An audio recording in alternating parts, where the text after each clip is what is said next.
Salut à tous, c'est Gagaouf pour une nouvelle vidéo. Alors aujourd'hui, vous avez pu le voir, j'ai reçu mon trépied de chez Amazon, comme indiqué sur YouTube.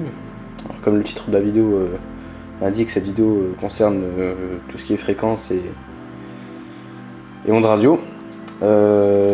Pourquoi je fais cette vidéo? Parce que j'ai commandé il y a quelques temps une antenne multifréquence pour faire de la SDR avec un récepteur TNT, comme un vidéo de Xbox France d'ailleurs qui m'a fait découvrir ça sur sa vidéo. Donc ce kit, c'est un récepteur, un émetteur, un récepteur TNT originalement prévu pour la TNT, mais on peut recevoir une gamme de fréquences entre 24 et 1300, 1800, je sais plus trop, MHz. Donc en FM, en M, en WFM et en tout ce qui existe. Donc je parle de fréquence, je vais parler de plusieurs produits, donc ça c'est pour faire de la SDR. Ensuite, on a un peu plus gros, un peu plus puissant. Ça c'est émetteur-récepteur.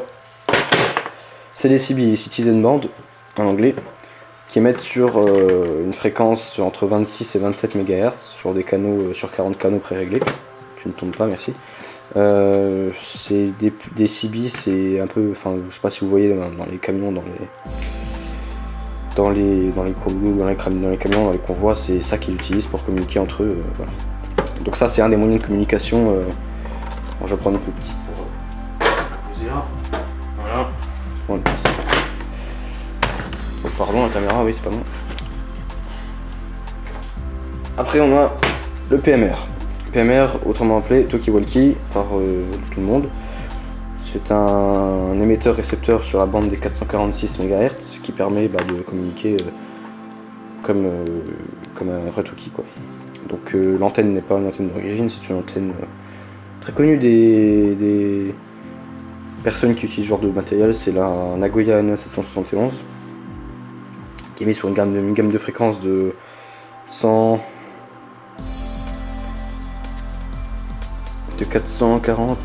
244 à 430 MHz, mais ça fonctionne avec le 446. Donc le 446 MHz, c'est la fréquence dite des PMR, donc sur 8 canaux. Donc voilà quoi. Bon, celui-là c'est pas un PMR pré-réglé, donc on peut avoir une fonction scan dessus. Il fait 4 watts normalement. Enfin, la législation française autorise 0,5 watts par PMR. Mais celui-là il fait 4 ou 8 watts, je sais plus trop. Donc voilà. Donc là on a 3 moyens de communication avec ces différentes antennes. Donc on a déjà une antenne pour celle-là. Et le reste des antennes, c'est celle-là. Ça c'est des antennes dites antennes CB, donc pour émettre sur les bandes de 27 MHz, entre 26 et 27 MHz. Celle-là c'est une très connue des gens qui utilisent la CB. C'est une antenne très performante, un peu chère mais qui fonctionne très bien.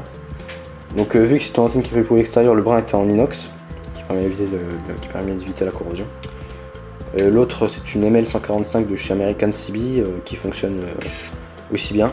Le brin est plus fin, on peut remarquer, je sais pas si on voit très bien la vidéo, le brin est un peu plus fin.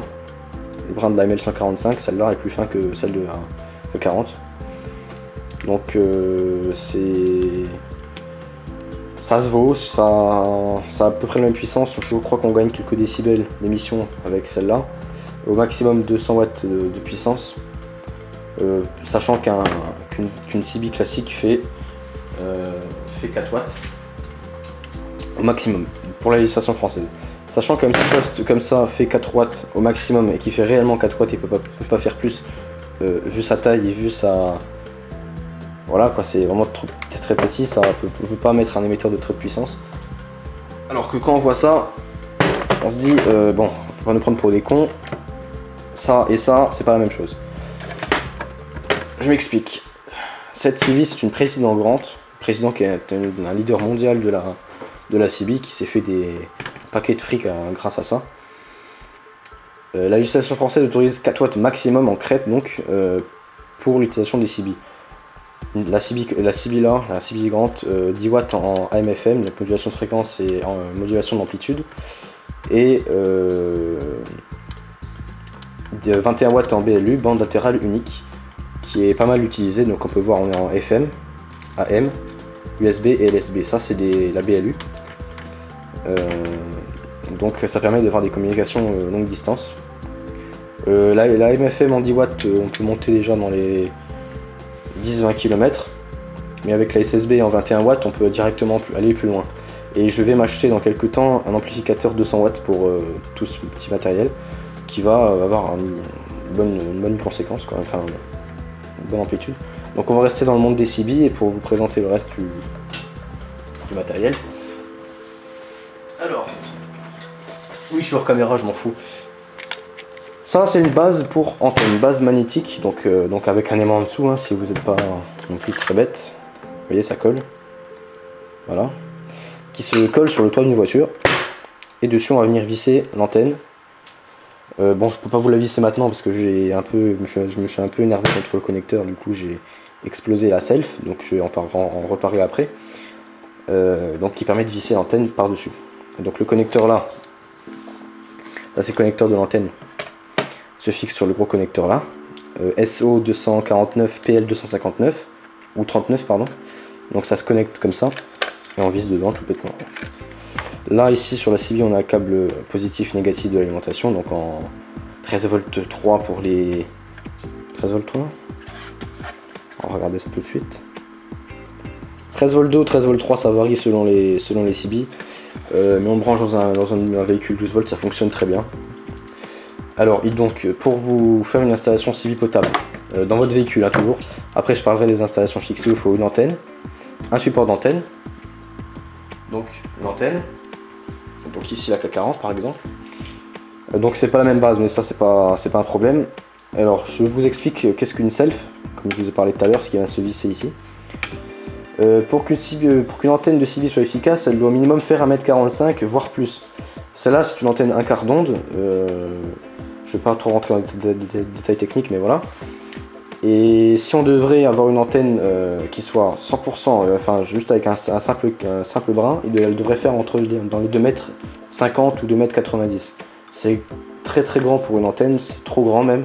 On touche les ponts, on touche tout ce qui est, voilà. Donc, et les constructeurs ont décidé de mettre une self, c'est juste l'antenne qui est enroulée sur un axe, tout autour à l'intérieur, et qui réduit la taille de l'antenne.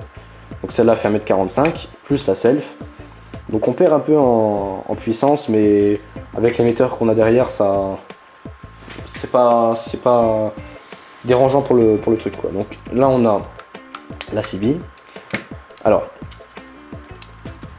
ici on a, bon ça c'est une petite CB qui fonctionne très bien d'ailleurs. On a AM, FM, donc modulation d'amplitude, modulation de fréquence.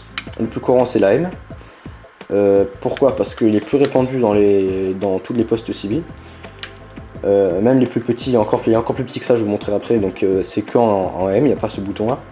Ici on a un bouton volume, on-off, donc voilà.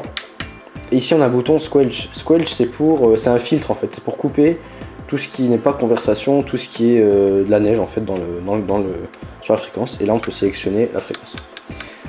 Ici on a une prise mic, donc mic, qui se branche dessus. Laissez-moi juste le retrouver, c'est celui-là. Parce que j'ai un petit stock. Voilà. Le mic ça ressemble à ça. Donc on appuie pour parler et pour écouter, et un parleur intégré. Donc le mic se branche tout bêtement sur la CB. Voilà. Non, il faut bien appuyer dessus, ça ne rentre pas, finalement. Voilà.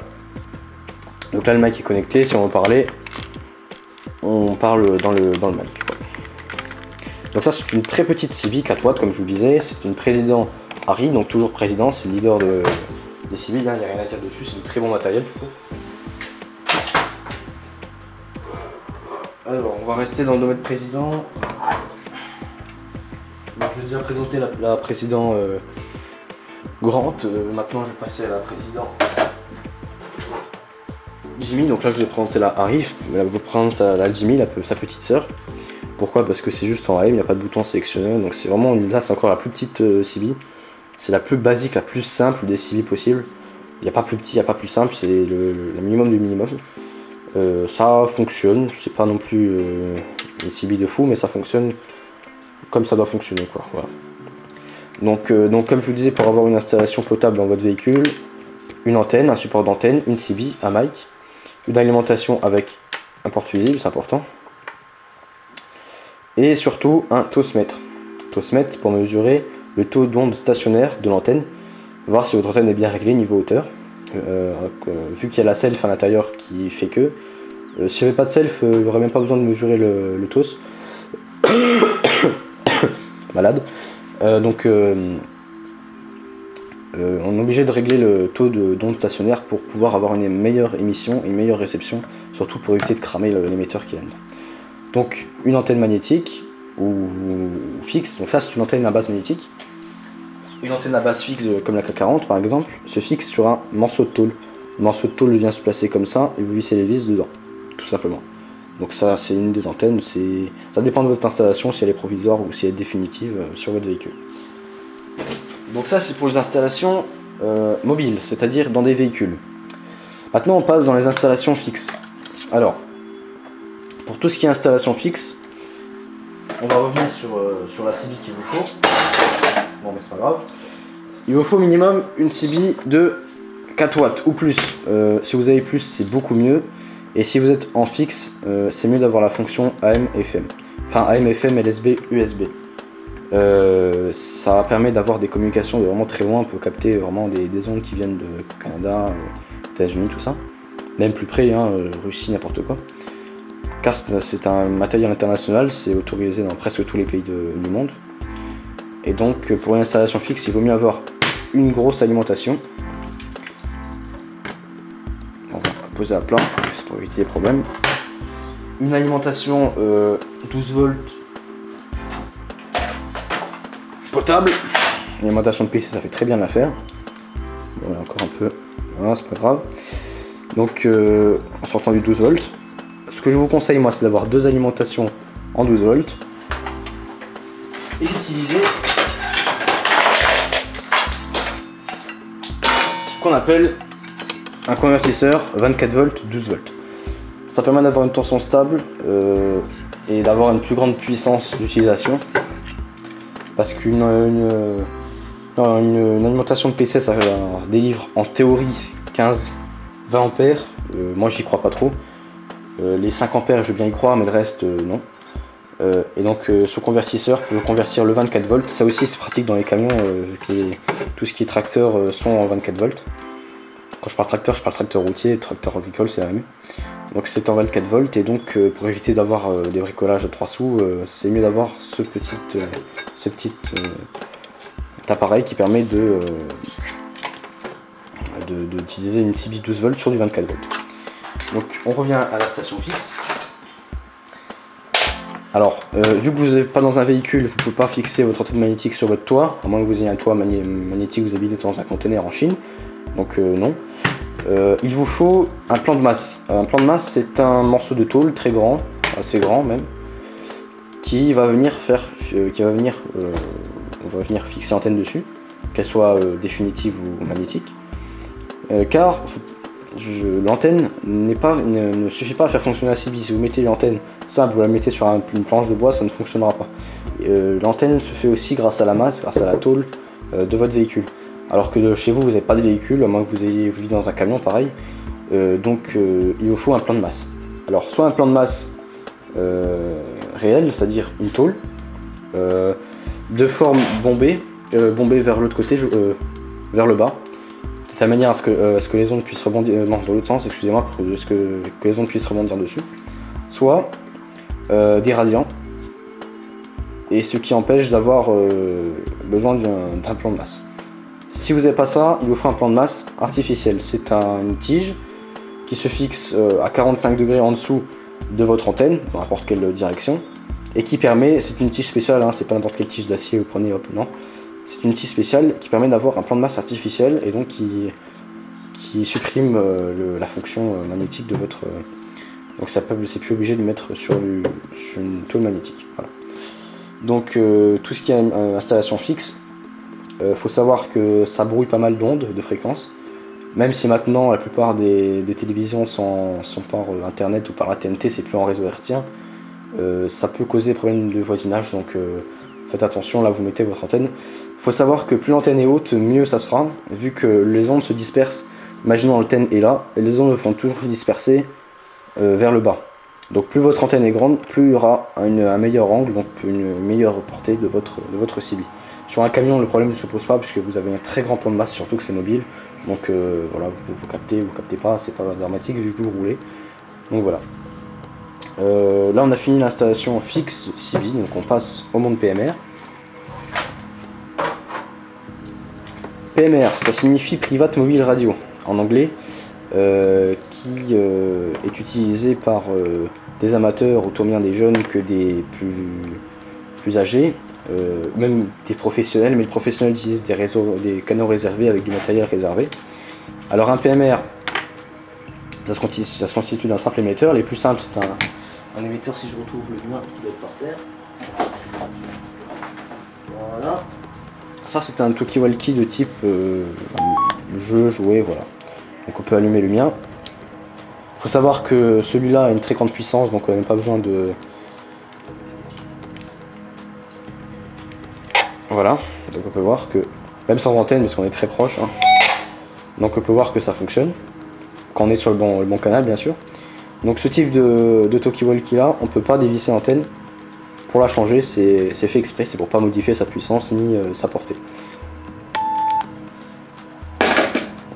Ce genre de PMR, c'est une radio semi-professionnelle, parce qu'on ne peut pas dire professionnelle vu que les professionnels ont des appareils pour eux. C'est du matériel qui envoie une sacrée puissance grâce à une antenne donc très grande. Donc ici il n'y a pas besoin de plan de masse, ça se fixe directement dessus. Ça dépend des antennes. Donc on peut émettre sur plein de canaux. Donc là on a un clavier. Bon, je ne vais pas vous faire la revue du matériel non plus, mais c'est pour vous expliquer le principe. Ici donc un bouton volume et ici donc le connecteur antenne, donc important pour fixer l'antenne bien sûr. En mobile, on a donc ce que j'appelle mobile, c'est tout ce qui est dans des véhicules. Tout ce que j'appelle portable, c'est comme ça, donc on peut mettre dans une poche par exemple. Et tout ce qui est fixe, c'est tout ce qui est installation à la maison qui bougera jamais. Donc ça c'est un PMR mobile, pardon portable, vous voyez je confonds.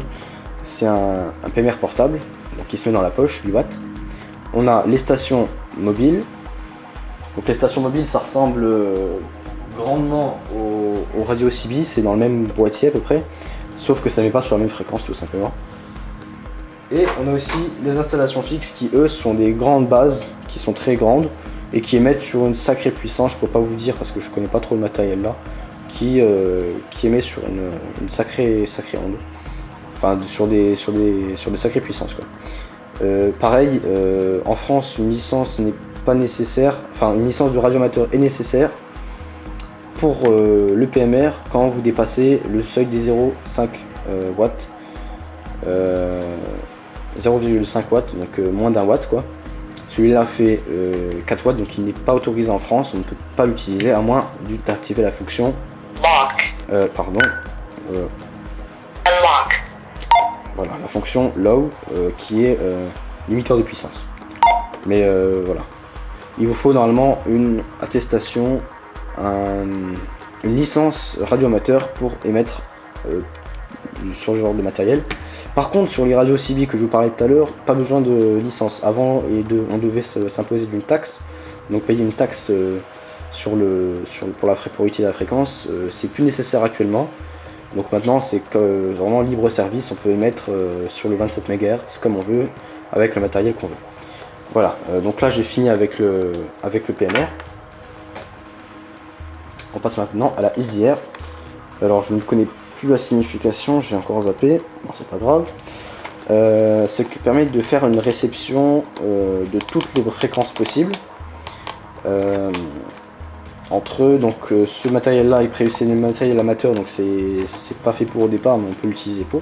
C'est une clé USB TNT qui permet donc, comme je vous l'ai dit au début de vidéo, de recevoir entre 24 et 1300 et des brouettes. Donc c'est un matériel très peu cher, il faut 30 €, c'est rien du tout, il est même moins cher sur eBay. Alors on peut recevoir, par contre on peut pas émettre, c'est normal, vu que la taille de notre truc on peut se douter qu'on peut pas émettre.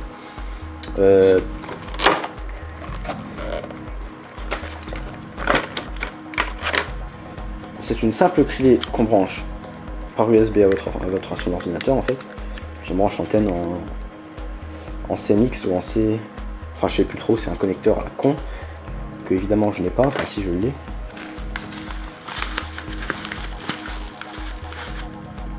Non évidemment c'est pas le bon.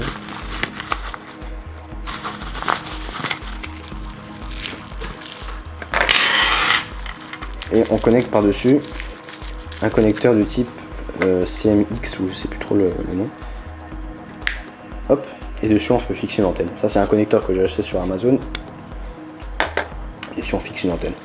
Alors pour ce type de matériel, une antenne TNT classique ne suffit pas. C'est pas assez puissant, j'ai essayé, je ne capte que le POCSAC des pompiers qui est 2 villages à côté. Hein. On capte pas grand chose. Le meilleur c'est d'avoir une antenne multi-fréquence. Donc moi je me suis acheté la Superstar Multi-Scan Stick qui est donc pile poil entre les bonnes fréquences, donc entre 25 et 1300, on peut déborder un peu de chaque côté, c'est pas dramatique. Qui est une antenne que j'ai commandée chez JR International qui m'a coûté 60 € je crois, avec les frais de port tout compris, alors que l'antenne fait 31 €. Voilà, hein, on va rien dire sur le prix.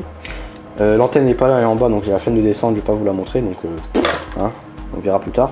Quand je recevrai mon matériel, je pourrai faire une vidéo sur chaque produit individuel, sur les CB, sur le PMR et sur la SDR. Et donc voilà. C'est tout pour cette vidéo. Je sais que j'étais absent pendant un sacré bout de temps. Maintenant ça va reprendre, maintenant que j'ai mon trépied, je pourrais faire des vidéos.